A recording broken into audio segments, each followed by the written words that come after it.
In a major surprise, Tesla announced that the Model 3 long range now qualifies for the full $7,500 federal tax credit, and I'm going to call it, I fully expect this incredible vehicle to fly off the shelves. And the Model Y is not to be forgotten. In a new report, the Model Y has again been crowned the #1 overall ranking for a third consecutive year as the most American-made car. So now, not only is the Model Y the most American, it's the world's best-selling vehicle with 1.23 million units in 2023 and the #1 vehicle in terms of revenue generation at $140 million average per day. Today, we're going to discuss the Cybertruck, the upcoming Roadster, and of course, the new robotaxi vehicle and the new upcoming, more affordable versions. I've got Brian White joining us. Brian has his own YouTube channel called FutureAza, and you've got to check them out because he is one of the people that has the most detailed analysis of the vehicles, their production delivery, and the factories. Thank you so much, Brian. Great to be here, as always. Yeah, this is big news, and I'm glad we're having a chance to cover it. So thank you. Yeah. So obviously, this is news that happened over the weekend. Tesla Model 3 long range now officially qualifies for the full $7,500 federal EV tax credit. It's going to start just at $39,990 when you include the EV credit. Beautiful car. I'm actually going to get one myself very soon because it's just, now that you've both upgraded it and then you've got the lower price point, it becomes an absolute no-brainer. And Elon Musk says the new Model 3 long range is an amazing car. So what I wanted to ask you, Brian, is, the impact. How many more sales are you expecting because of this? Is this one of the reasons why Elon said at the upcoming, at the earnings call, he said, yeah, I think we're going to be better. Q2 is going to be better than Q1. I'm projecting that Q2 will be better than Q1. This is an amazing deal. Now, $39,990. Not everyone will qualify for that price, but just about everyone will. This seems to suggest that the batteries have been domesticated, that we're actually getting the batteries from Nevada instead of offshore, and it's entirely possible. Now, it is also possible that there's an accounting workaround that allows them to average it out and say that most of the cars have it, or some. They were able to do that last year successfully. So it remains to be seen whether it's the Panasonic 2170s from Nevada or they found some other source that would suffice. Tesla's very good at being battery agnostic. They can put anything in and get it to work, and their battery management software is fantastic. So let's talk $39,990. Well, that's still too much. That's still a rich man's car. During the shortage, during the pandemic crunch, we saw average car selling prices get well into the mid 40s, even the high 40s, and they've been creeping back down. The last number I saw was about $42,000 for a new car. And skeptics say it doesn't matter. That price includes also the luxury cars, the $1 million, the $3 million cars. Right, but there's only like 6 of those, and there's millions, tens of millions of passenger vehicles sold that are not that.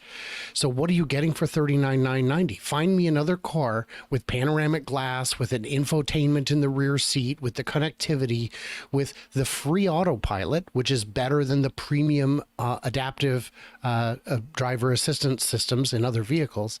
It is a heck of a bargain and a heck of a car. I've done road trips in the rear-wheel drive one, the cheapest of the lot, in the new refreshed Highland configuration, and it is a fantastic car. So if you test drive it and it is in your price range at all, you are going to get it. Yeah, it is an amazing car. So you know what I mean? Like you've got both the upgraded model where they said that 50% of new parts have been replaced, and then you've got a lower price point. It's a double whammy. I think this is gonna take off. But in the U.S. though, that's what I was gonna say. This is just the U.S. where the $7,500 tax credit finally applies, and then there's a bit of a separation now between the Model Y and the performance model. At one point, the Model 3 performance was even more affordable. Right? Is there a market for the U.S. specifically? What's your research on that?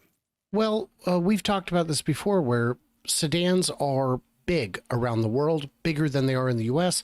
But if you look back at take the trucks out of the mix, what are the best-selling cars in the U.S.? And for a long, long time, it was the Camrys, the Accords, the Tauruses. Now less so. Now it's more SUVs and CUVs, the smaller crossover SUVs. But the sedan market is still robust. There's still a whole lot of units being sold. So anybody who would look at certainly a Camry or Accord would be wise to look at a Model 3, because it's going to be a whole lot of car for the money. And that's before you factor in all the long-term savings. So it's going to be a tough one to beat. And I'm not envious of the task that the competition has to face going up against this. We see, well, all these companies, if Tesla could do it, they can do it too. And I hope that's true. But Tesla didn't have to compete with Tesla. Yeah, exactly. Good point. Okay, so the Model Y, #1 most American-made vehicle again for 2024. World's best-selling vehicle, 1.23 million units in 2023. #1 vehicle in the world by revenue generated, average of 140 million per day. One of the safest vehicles in the world, all electric with recyclable batteries. Beautiful car, still selling very well. But people don't realize it is the #1 most American-made vehicle. So this is the most American-made index. This is 3 years in a row. And still, if you ask the public, they wouldn't know. Model Y ranks #1. The Honda Passport is #2. The Volkswagen ID4. Tesla Model S is #4. So in terms of the parts and where they're getting it from, this is where this ranks. I don't know if you can see this. It doesn't look very good. Sorry. That's terrible. A little bit blurry, but I can make it out. I think these are the factories, right? This is what you know. Sorry. Yeah, sorry.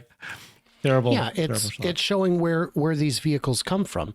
Now, when you look at that list, you'll notice a big absence there. If you were to ask Joe on the street, what's the most American-made car, he'd probably say a Ford F-150. And that always made me scratch my head. So I am in Michigan right now, and I found myself a Ford engineer and asked him, where is the F-150 made? And he said, well, we've got plants all over the country. I said, no, the pieces that go into it. Yeah. So the engine comes from Canada, and all of the bibs and bobs come from Mexico. So it is still largely North American made, but not actually made in America. Ford has outsourced all of they used to be extremely vertically integrated, and over the years they would outsource it because then you can get out of your union contracts or push them off onto someone else. And it's just easier to manage when you're ordering something instead of making something. And so the end result is you get a vehicle that's not especially locally made, and it drives down the jobs, really, is what it does. Okay. So let's talk about the Cybertruck, right? So we are talking about the vehicles, and Tesla's still known as a vehicle company. And now they're talking about, of course, compute and AI and robotics, and we're about to get full self-driving. But at the end of the day, the vehicles, the reason why I want to bring it up is that you can't it's not like they're just sitting still. You've got the Model 3 now, that the new price point. You got the Model Y. It's still very, very successful. Now you got the Cybertruck, and then we'll talk about the Roadster. I'll show up some screenshots about what's coming there. Tell me about the Cybertruck. So we had an opportunity at the Muskegon event, the Michigan Owners Summer Meetup. We had about 15 Cybertrucks there. And boy, if you think one makes a splash, wait until you've got 2 or 3 going to the same drive-through at the same time. It really stands out. And I got to tell you, the Cybertruck, if you're in a hurry, is a terrible vehicle because everybody has a question. And fortunately, you know what all the answers are. So the Cybertruck is, there have been analysts, serious, respected Wall Street analysts, who have said recently that Tesla's not worth much as an automotive company because all of their cars are stale designs. And I don't find that to be true. The Cybertruck just came out 6 months ago. The Model 3 has just been refreshed. The S and X were refreshed, though not as refreshed as I'd have liked just a couple years ago. And the Model Y is only on its really 3rd or 4th year, with a lot of running changes in between. So if these models are getting old, my question would be, how do you feel about the Camry, the F-150, the Mustang? The Mustang's been out since the 60s. It's still a new car. Okay. And then what's your expectations for its, how many sales are you expecting by the end of the year? Is this going to just take over in the future? Sure. So Cybertruck, we had seen it ramping. I think you and I had been saying, no, guys, this ramp is real. And then at the shareholder meeting, we found out that they've already ramped to 1,300 a week, which is significant and a step in the right direction. I had told you last year that the parts guys had said, we've been told to anticipate 89,000 pieces for this calendar year. I tried to get in touch with Bob from Bob's Bibs and Bobs, and he is no longer there. And I have two Bobs. One has retired and the other is now working for a manufacturer, so he doesn't have parts data for me. So if you're a Bob and you're looking to give me some information, get in touch. Hopefully I will get parts information again in the future, but until we do, we're still very good at looking at the sky and making predictions based on the production we see coming out. I still anticipate 80 to 90,000. I still anticipate it ramping up comparably to the Model 3 initial ramp, including production hell, because this has so many new features, so many new things that there are going to be hiccups along the way. We don't currently know what the limiting factor is. We've heard that it's not batteries, but I think if you were to add another 300 trucks a week, it would be the batteries. So there is plenty of constraints along the way, and we'll just have to wait and see what they are. Okay. If I asked you, Brian, how American made is the Tesla Cybertruck? Where do you think it fits on the list? All the way at the top. All the way at the top. We don't know where the stainless steel comes from. I don't know where the stainless steel comes from. We thought it was coming from Sinton, Texas, but I don't believe that refinery is open yet. But I believe the stainless steel is from the U.S. We know the batteries are from Texas. We know the frame is from Texas. At that point, what's left? I had asked 2 or 3 different automotive white collar folks. This most American made list, is it going by part count, by weight, or by value? And none of them knew the answer because it's an accounting thing and they're not accountants. But if it's by part, well, you got 1,000 cells in a Cybertruck right there. It's 90% American made. Right here, down below. Based on percentage of U.S. and Canadian parts content, final assembly location, U.S. manufacturing workforce. Right. Yeah. But that doesn't tell us whether they're counting each battery as a part or the pack as a part. Are they going by weight?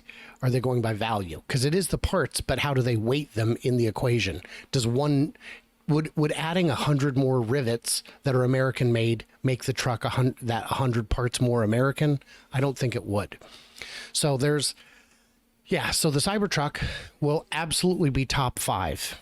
I would guess top 2, with the Model Y being the other one in the top 2. Yeah, it is top 2. You saw that. So Cybertruck is incredible. It's doing very, very well, and it's going to do incredibly more well. So let me show you this photo. I've been having a lot of people debate this, right? So the down below here, yes. 2024, they just released this photo, and they have 3 covered vehicles. They sure do. These are the upcoming vehicle, and we don't know what they are. So I've been getting a lot of my audience members telling me what they think this is. Somebody said this is based on volume of production. Somebody said that this is based on, the top cars are sold to consumer, commercial versus, the right side is commercial and the left side is all consumer. And trying to figure this out. But then, where did I get this from? I got it from Gene Munster, an analyst, and he said he showed this, which is in 2023 they had shown this at the Master Plan Part 3 presentation. So the other option was based on volume of sales, right? So if you look at this, it looks like the semi was in the middle first, then you had your trucks, van kind of thing, and then they had this over here that people assume was a robotaxi because it's 700 million, like the need for it. This is the total global requirement for these vehicles, right? There's 20 million requirement for a semi truck. Tesla's going to be in that game. So go ahead. Yeah. So what I'm looking at is the 2023, I think, was ordered by numbers, and the 2024 was just laid out aesthetically. And you'll notice the Cybertruck is not to scale. It is not longer than the Semi. Right. But the big thing we're discussing is at the ends, those are two identical pictures. I pulled them up in Photoshop. I dragged them across each other until they lined up, and I inverted the polarity. And at that point, the picture was either completely black or completely white. It's the same picture.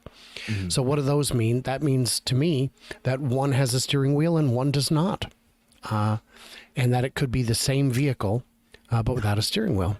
And then, of course, under the other sheet is Herbert's favorite, the Robovan, the Cybervan. That's what I've been saying. But I've been saying. I think you're right, because it's time for it.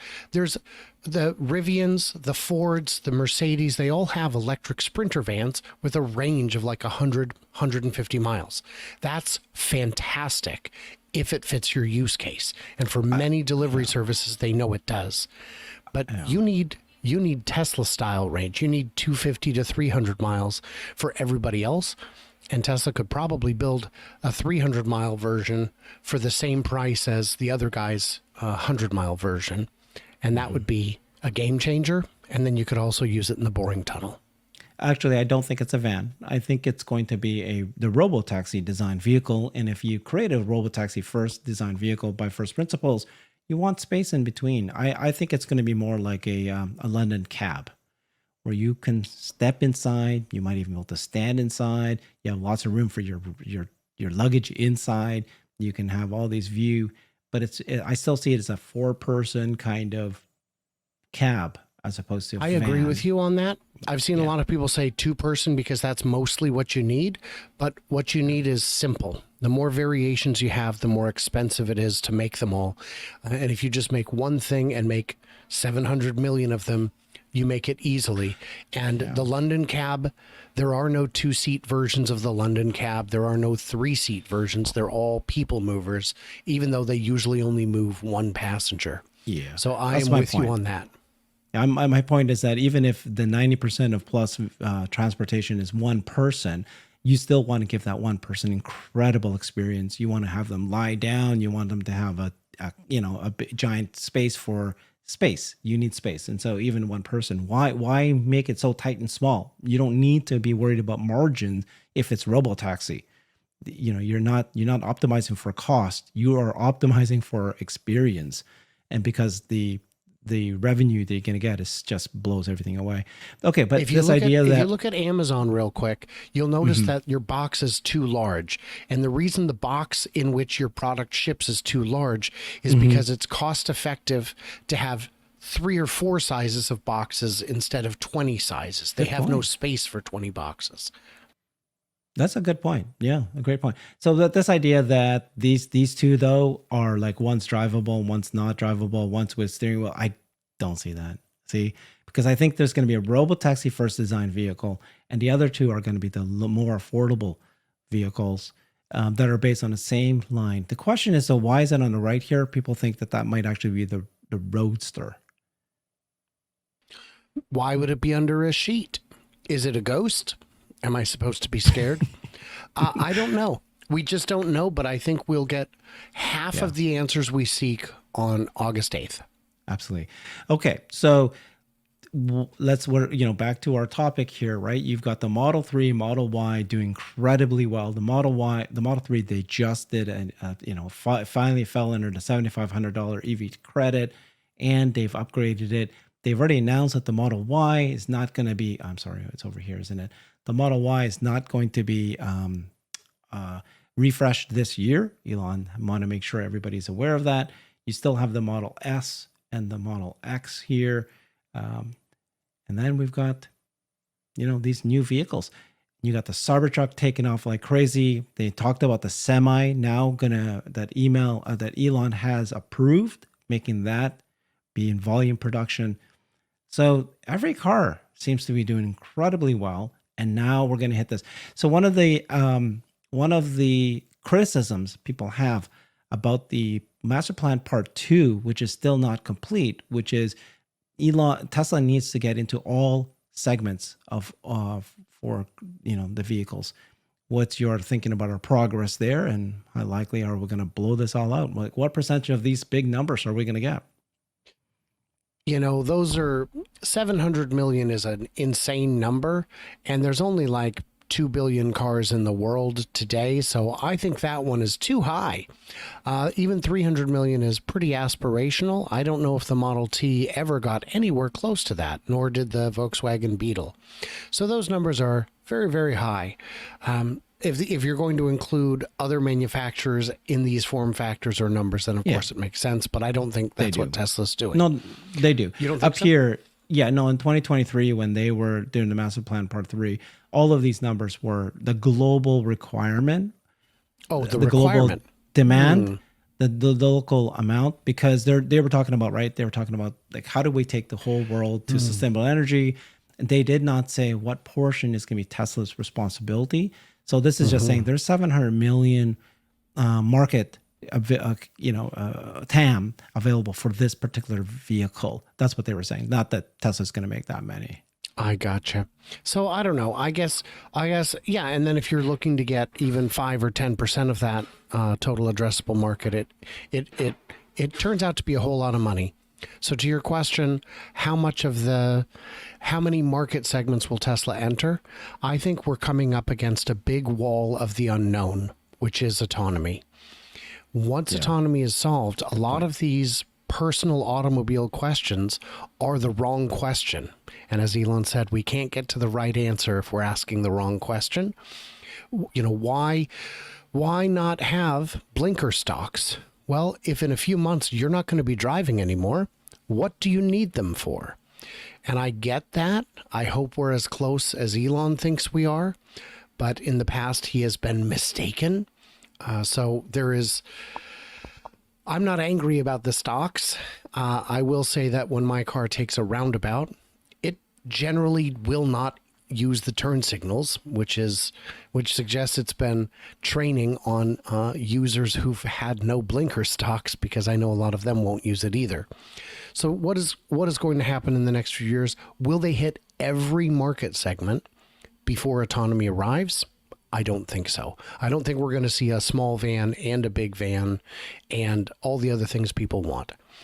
But I'm hopeful that the Roadster is still on that map somewhere, because I know within a few years, the Cybertruck will no longer be a halo, because there will be so very many of them on the road that it'll no longer be a spectacle. They've already sold what appears to be tens of thousands, and it is still a spectacle everywhere you go all the time. It's fun. It's fun. That's a very, very good point about autonomy. And I think we need to discuss and think this through a little bit more. What's the future going to hold? Will Elon will Tesla still build a mini Cybertruck that he said one time we might do for Europe? Would he still build, like I said, a van? Why would you do that if you're going to have robo-taxis? Maybe you don't need a mini Cybertruck. Maybe some people think, oh, they'll still build it because there's always going to be a market of people who want to drive. I just don't see that. It's like at some point, if you get so good at something, you sometimes outgrow what you started as. And as cool as passenger cars are, if robo-taxis are the big new thing and everybody's using them and it's all people want, do you really wish to retain a boutique division that just makes human-operated cars for fun? Maybe. There are divisions of GM and Ford that will periodically do fun little projects like that. GM, had a division that would renovate old red tour buses, the kind you would see at like Glacier Park and Yellowstone Park, that they would bring them in, put them on an assembly line and rebuild them from scratch, basically, so that the parks could have them. And the first batch was free, and they found out it was very difficult. In subsequent batches, they still made it affordable. But I could see Tesla being a company that sells 50 million robo-taxis or some crazy number, but also still puts out the Roadster in limited numbers because we want to and because it's fun. And then make a tiny profit on that because it's in our DNA. Yeah. Okay. Well, here we are. Great discussion about the vehicles, lots of updates on every single one of them, practically, and they're all improving very quickly and going to take over the markets. Thank you so much, Brian. Follow him. This is more, the time you need to check out his channel, because this is where he dives deep, and he shares information. He travels and he gets insiders to share more information about each one of these vehicles. Thank you so much, Brian. Follow him on his YouTube channel, FutureAza. Thanks, everybody. Bye-bye. I've created a website that is the most comprehensive resource for the Tesla investor. Please check it out. Simply go to my website at herbertong.com.